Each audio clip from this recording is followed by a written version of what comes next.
আমাদের গ্রাম অঞ্চলে বাড়ির আনাচে কানাচে বা কৃষি জমিতে অযত্নে এবং অনাদরে এই কাঁটানটের শাক হয়ে থাকে।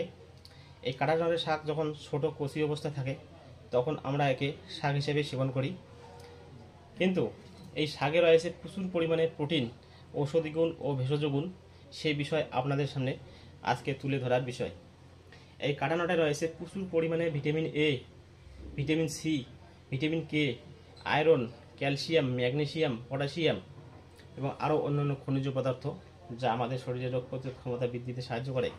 প্রচুর পরিমাণে ভিটামিন এ থাকায় আমাদের চোখের দৃষ্টিশক্তি ভালো হতে সাহায্য করে এবং এতে ভিটামিন কে থাকায় আমাদের শরীরের কোথাও কেটে গেলে খুব তাড়াতাড়ি রক্ত জমাট বাঁধতে সাহায্য করে এবং ভিটামিন সি থাকায় আমাদের শরীরের রোগ প্রতিরোধ ক্ষমতা বৃদ্ধিতে সাহায্য করে এবং সার্বিকভাবে শরীরকে রাখে সুস্থ এবং স্বাভাবিক।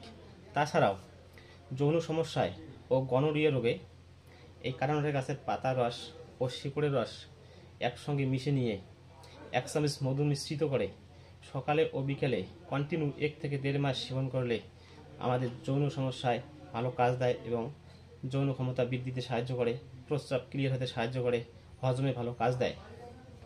তাছাড়াও এই কাঁটানটের শাক নিয়মিত সেবনে আমাদের হার্টে কোলেস্টেরলের মাত্রাকে নিয়ন্ত্রণ করে, হার্টকে রাখে সুস্থ এবং স্বাভাবিক, রক্তে ইনসুলিনের মাত্রাকে নিয়ন্ত্রণ করে এবং ডায়াবেটিস নিয়ন্ত্রণে এর গুরুত্ব খুবই অপরিসীম।